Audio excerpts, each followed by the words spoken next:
Hi, I'm Eleanor Meyerhofer, a native Californian, designer, and digital strategist.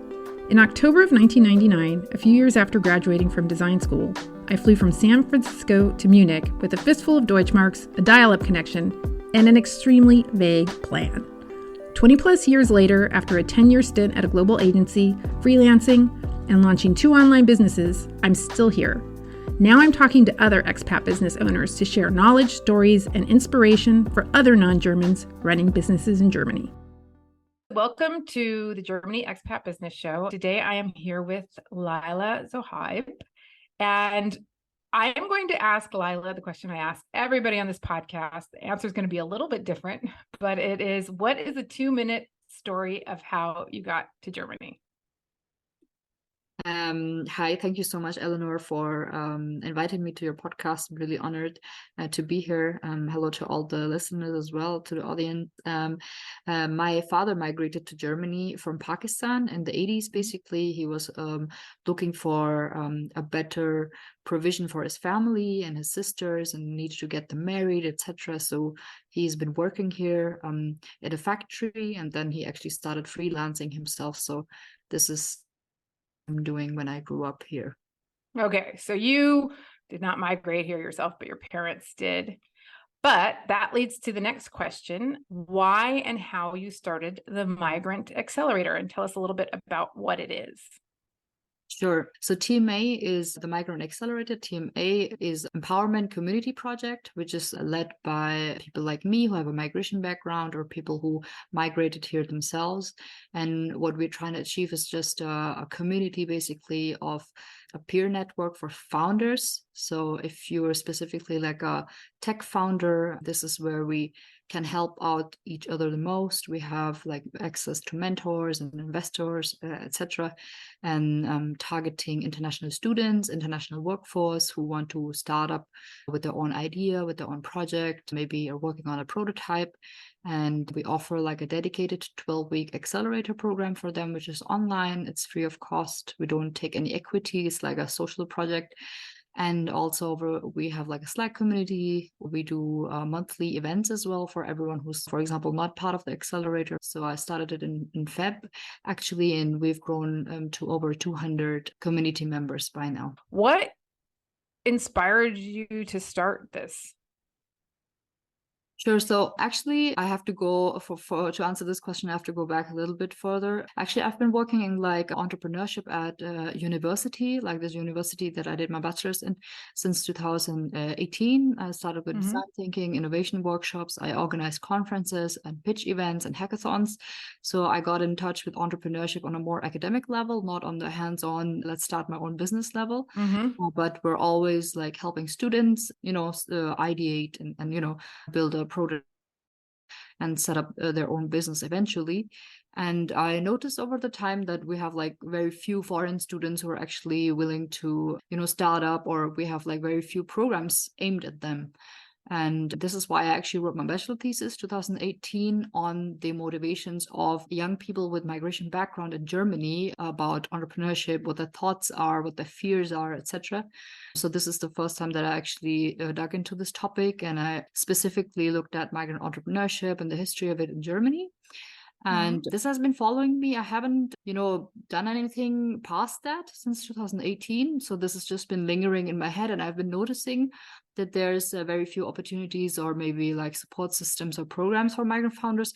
We have specific communities here which are active, but they're like quite big and they don't have any targeted program for tech founders, for example, just like we do for our startups at university. At any incubator or accelerator, they have some kind of target, right? What you can see over the last few years is that there's like a trend. Like in Germany, we have a few big, we have one big female accelerator. We have different programs, like Germany's trying to push diversity, and most of it means that it's gender. Unfortunately, the wheel of privilege is much larger, and heritage and background is also part of it, just like sexuality as well, for example.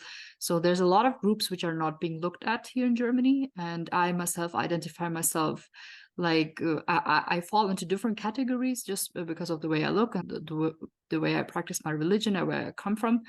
but I do identify myself as a person with like a migration background or with another background next to the German culture, which I grew up in here. And this is why I actually wanted to leverage the network that I've been building over the last few years with investors, with mentors for startups specifically, which is like my personal network, but also my business network, which I used to use for students, at our university, helping them out, getting them connected. And this is just something that I wanted to start on the basis of my own personal network. And I'm thankful that it grew wonderfully. And we have like so many people now who are helping each other grow and successfully start up in Germany. Okay. Let me go back to something you said about when you were working on your thesis. You wanted to understand what the fears and thoughts of migrant founders were. What were they? What conclusion did you come to? So my thesis is quite a few years back, but what I can say is that there were different feelings that migrant, like young people had in accordance to thinking about financing their startup and even starting their own business, like the support of their family, for example.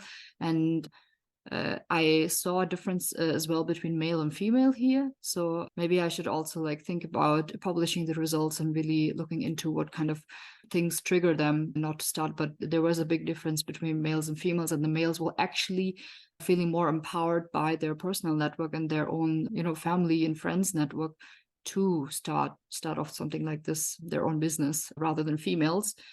And the topic of funding their own venture has been a big problem as well.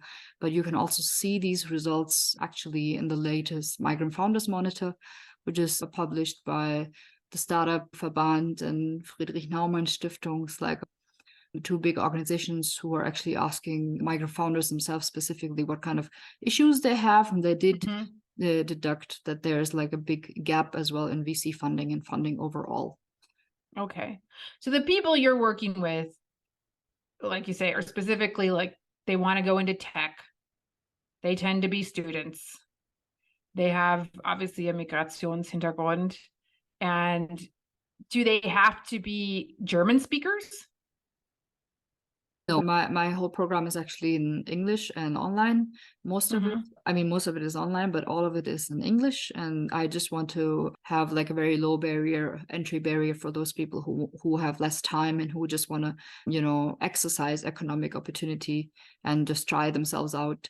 And it's not only students, we have a lot of professionals as well who are like, doing some side hustles and building something on the side, for example, with their friends and stuff. And a lot of them are bootstrapped, like a lot of these founders, either they've given up their actual job, like their whatever they were working on, and they completely dedicated themselves to their startup and trying to push sales and everything. And a lot of people also are still working and doing startup on the side whilst also having kids and a family and everything. So very different stories, but all of them share like one thing, which is being very dedicated and being very hardworking, which inspires me every time that I speak to them. Okay. And I'm curious, I mean, I kind of know, but is English that common that it makes it a lower barrier to entry with somebody who's already here, who's studied here? Do enough people, they speak English as a, I guess, third language in addition to German? I mean, I don't have the stats, but I feel like most of the community members, they migrated themselves to Germany. So they're not people who did their bachelor's here or their master's here, who've been here for a longer time.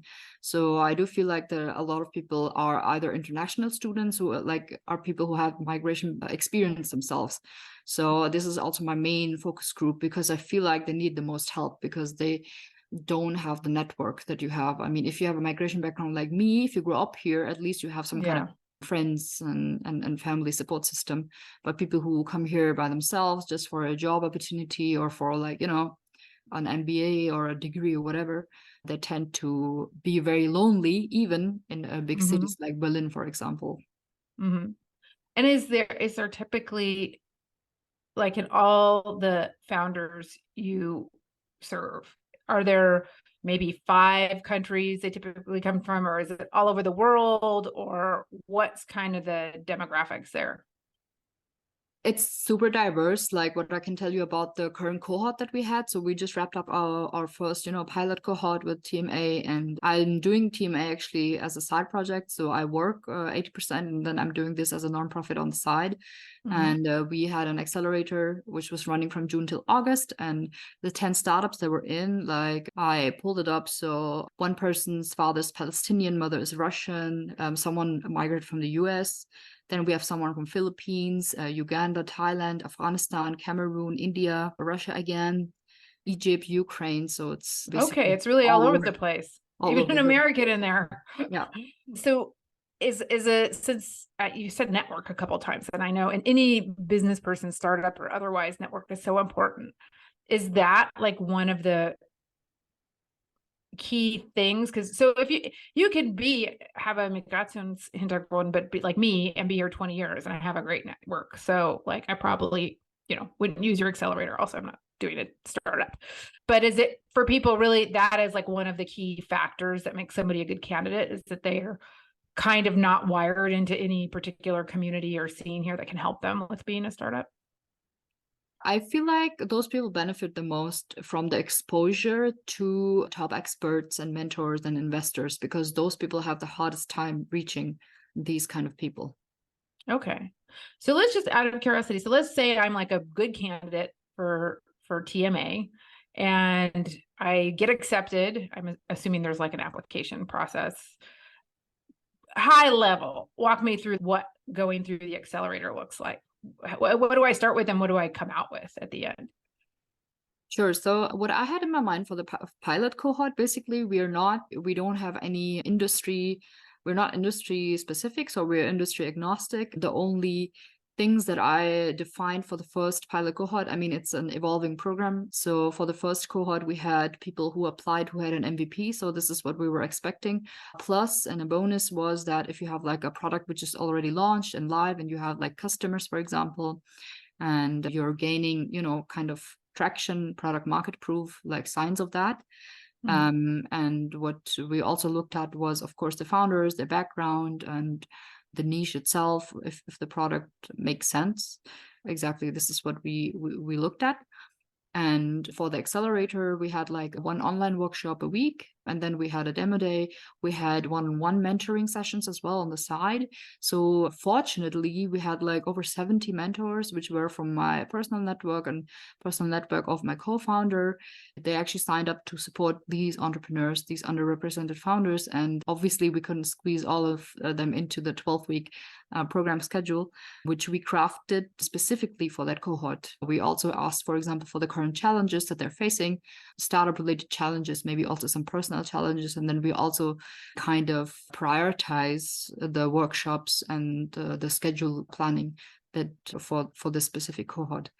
And yeah, we had weekly workshops, we had one-on-one feedbacks, check-ins, pitch trainings, everything with experts that usually charge a lot, because I've seen them in other, like I work at a university accelerator. Most of the mentors that we have, we do pay them. So I'm aware of these people and people who are working in the ecosystem. So I've been super grateful that they're all dedicated the time to these founders. And then we had a wrap up. There was the TMA demo day. I also invited Gülşah Wilke from Two Hearts as a keynote speaker. I also who's that? You gotta help me out. Sure. Two Hearts is like a community that wants to bring together like diverse people in tech. Okay. So they have a Slack as well. They have a few thousands, I think, in the Slack. They're a quite large community. They're focusing on Europe. So everyone who has like two cultural backgrounds at least, or migration background, they can join that community. So this is a quite large community, which I was also a part in. And I invited the CEO for a keynote, and actually invited some migrant investors as well, and Stephanie Fombear as well from Founderland. Maybe you know her. She was also part of the jury. So we had like a get together basically of the existing migrant support communities as well, which was wonderful, next to listening to all the pitches and the networking.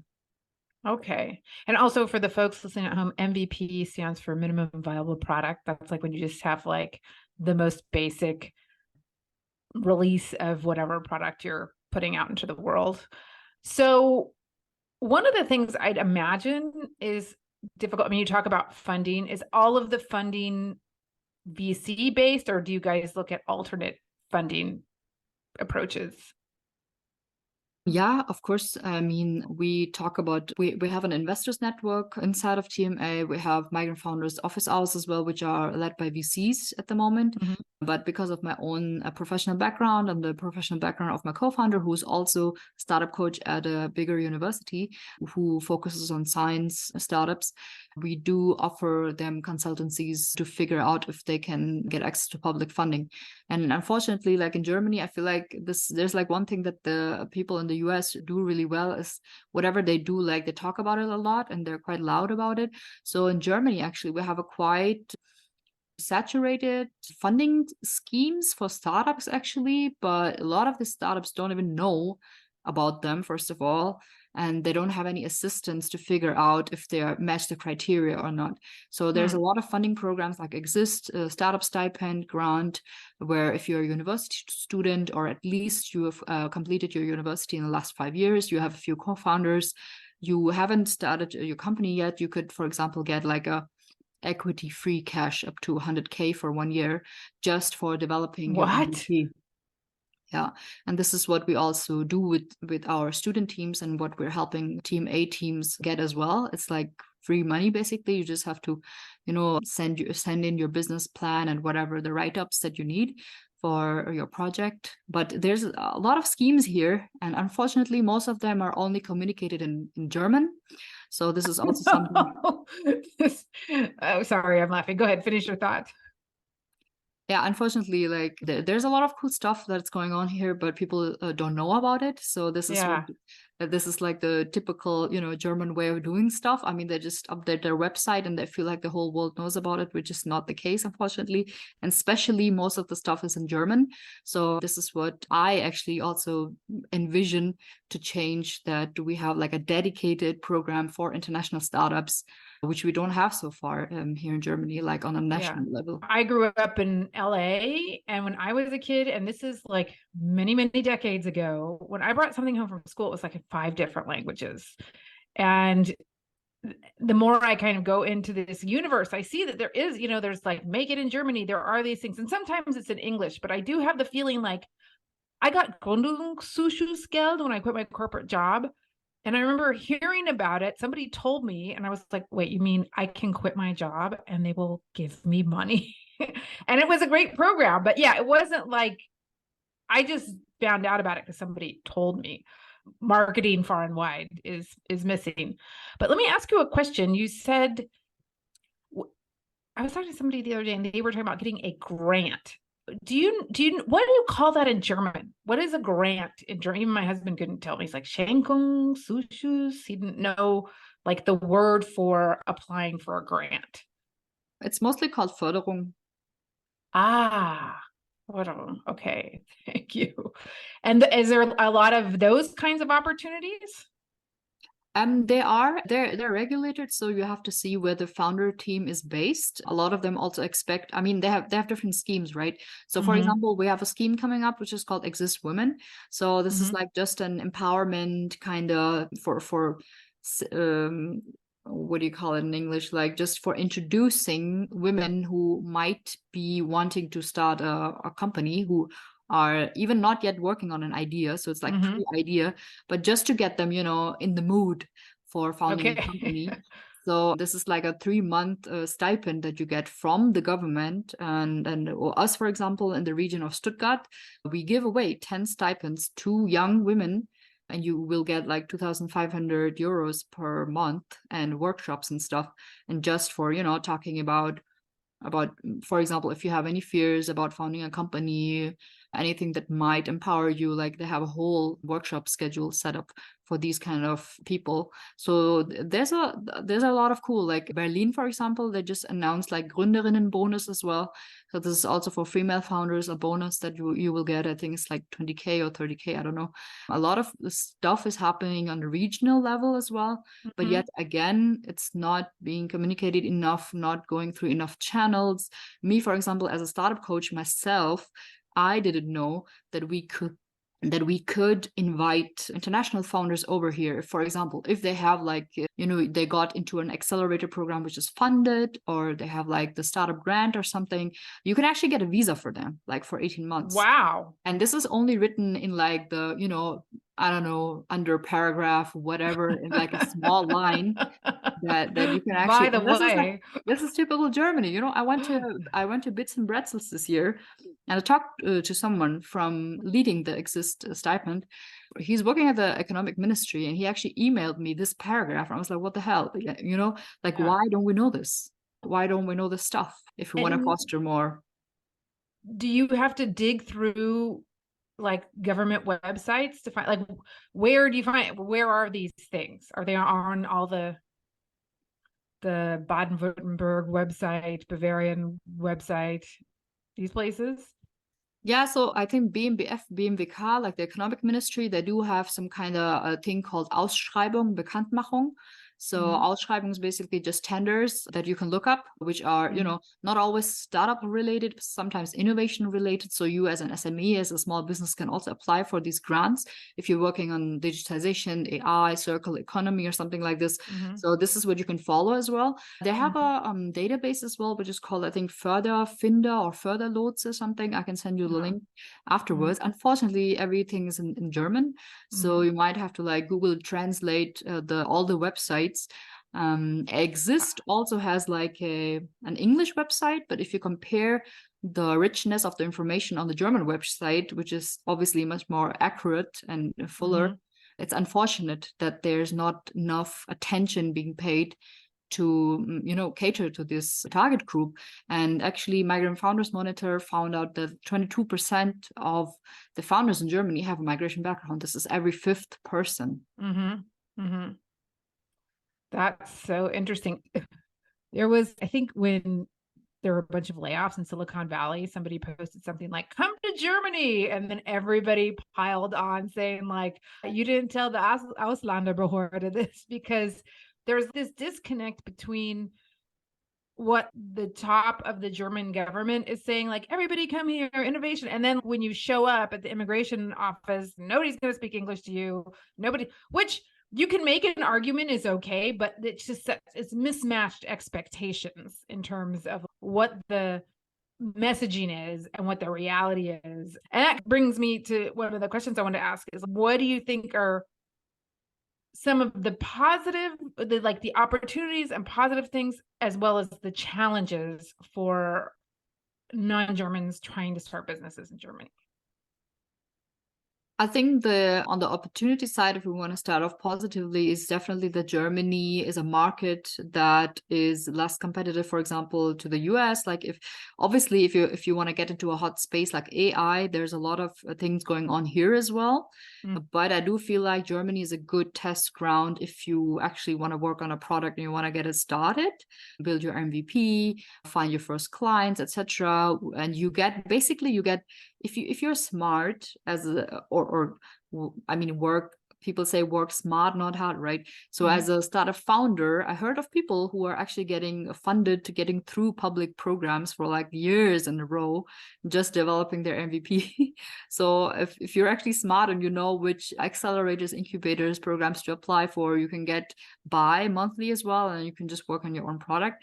Obviously, it's not a recommendation from me. I feel like if you really want to start something, you have to find a pain point first and see if it works, instead of just chilling around and in different public institutes for a long time without actually achieving any results. But it is possible. So I feel like Germany has a very good startup support ecosystem if you know your way, if you know how to get around.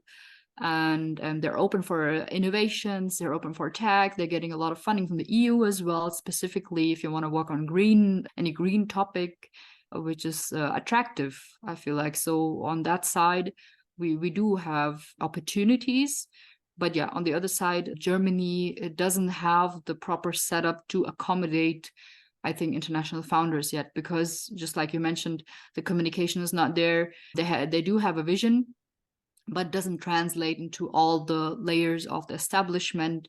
There's also issues with structural racism that all of us face if you don't look like the normative, white guy from next door. And there's also challenges in terms of funding as well. It's all like a whole bundle of issues that people face here.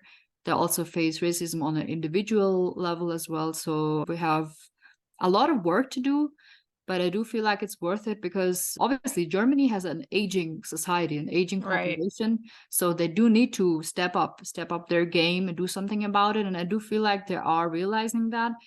But unfortunately, grassroots organizations just like mine do have to, keep on nudging and keep on pushing and kind of maybe pave the way for them to actually realize how it could work or how it might work.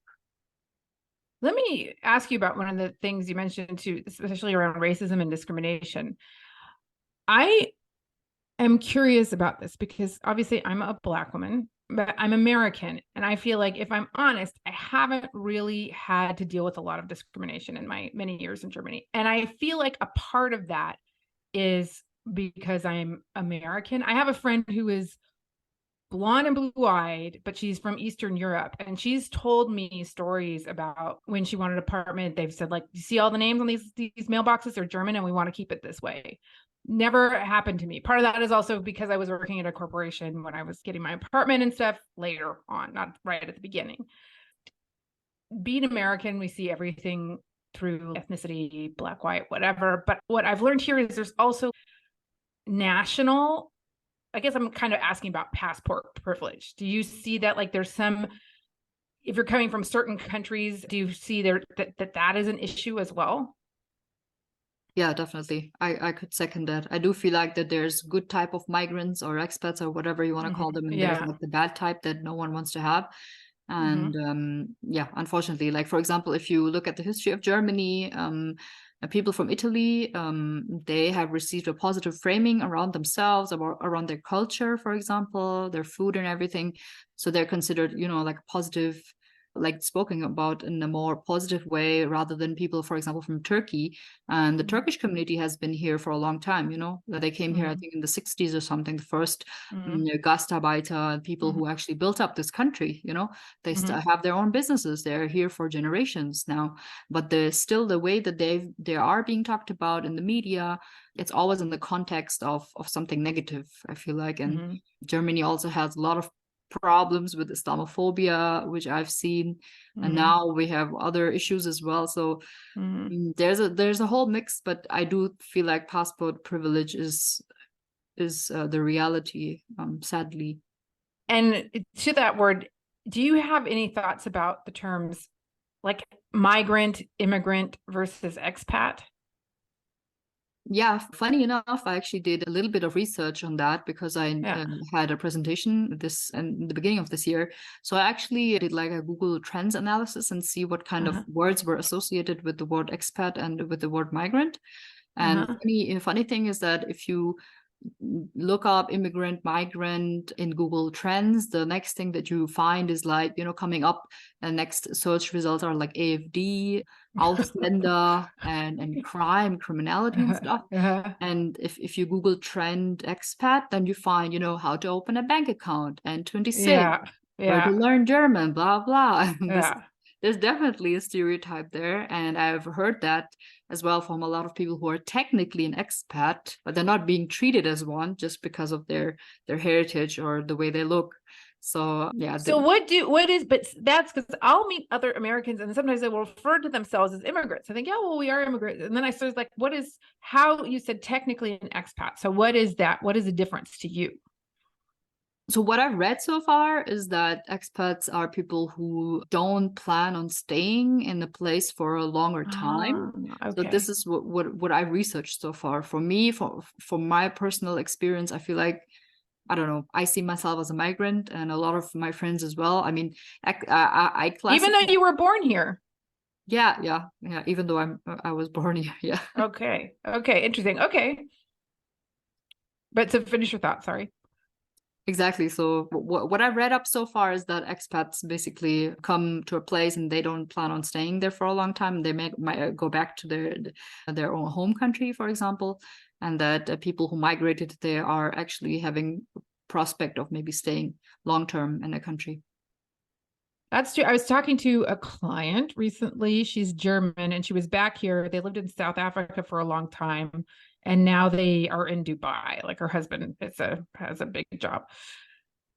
And I said something and she said, "Oh no, we're expats. This is not a permanent placement."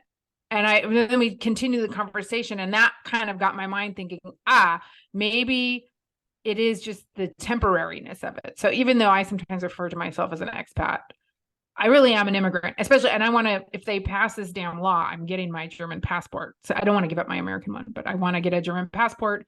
I want to be able to vote, do all kinds of things. But yeah, I guess that is the way to think about it. Just if you're going to be here forever. Or a very long time, or if you're just coming for like an assignment for 3 years or whatever. Well, wrapping up, I'd like to ask you kind of another question I like to ask people. If you had to do it all over again with TMA, is there anything you've learned, mistakes made, or insights gained? I think if I would start TMA all over again, I mean, we're just a quite young company, so it's not like 5 years ago or something that I started this. But I feel like I would do it the same way that I did because it did work out well. It was just maybe for myself, I should prioritize my well-being as well. This is a big problem because I'm a mom and I have like, limited time and I'm doing this project on the side. So maybe me as a person, as someone who's leading a project, should just learn how to prioritize and how to delegate and how to, effectively communicate in order to give up let other people do their tasks as well, instead of I was thinking that why should I think about creating packages to give to someone if I can just do it by myself. And maybe this is also something that a lot of founders struggle, but I feel like the bigger your team grows, obviously you have to learn how to just define priorities and let the other people do their job. And this is something delegation. This is something that I'm still learning. Do you have kids or a kid? I have a daughter. She's almost 3 years. Oh, wow. Mine is going to be 7 on New Year's Day. Wow. Yeah, it's a lot. And that age, respect. I will be happy if I don't ever have to have a toddler again. Yeah, it's crazy. It's crazy. You're just trying to save their life and they don't want it. That's exactly how I describe it. You're constantly running after them, making sure they don't die. It's that for 2.5 years. Exactly. I don't know when does it get better? I don't know. You know what? I tell you, it does get better. People say, "Oh, it just changes. It's just different, not better." But it is better. With 6, but when the tantrums stop, that was what was really hard for me. Just total freakouts in the middle of DM or whatever, that kind of stuff, because you can't have that. Yeah. And it does. 5.5, that I think is better. And right now it's actually quite nice. Very nice. At least they understand what you want. Yeah. In fact, I will tell you, Laila, mine kind of tricked us this morning and said she didn't feel well, so she's not at school. Oh, wow. So that's starting now. Yeah. And then at one point she was doing cartwheels in the living room, and my husband's doing home office today. We're like, you know what? You should have gone to school today. But since she's 6, I'm like, you're going to stay in your room now because I have this call. And like, I couldn't have done that when she was 3. I would have had to send you an email and say, I'm sorry, I can't do it today. So it does get better. Fingers crossed. Anyway, thank you so much for taking the time. And can you just quickly let us know where people can find you and the Migrant Accelerator? Sure, you can check out our website at themigrantaccelerator.com. And if you're also like someone with a migration experience, doesn't matter if you migrated yourself or your parents did, but if you're interested in entrepreneurship, you can just join our Slack. So we have different workshops there, different perks there. And most welcome. You can join the community, apply there. Also, the next batch, if you want to apply to the accelerator, the next batch the applications will open up in mid of March. So you can keep an eye out for that. And you can also feel free to add me on LinkedIn. Okay, great. Thanks so much for coming on the podcast, Laila. Thank you so much for the invite. Thanks for listening. You can find this episode and all other episodes of the Germany Expat Business Show at my website at www.eleanormayerhofer.com/podcast. That's www.eleanormayerhofer.com/podcast. See you next time.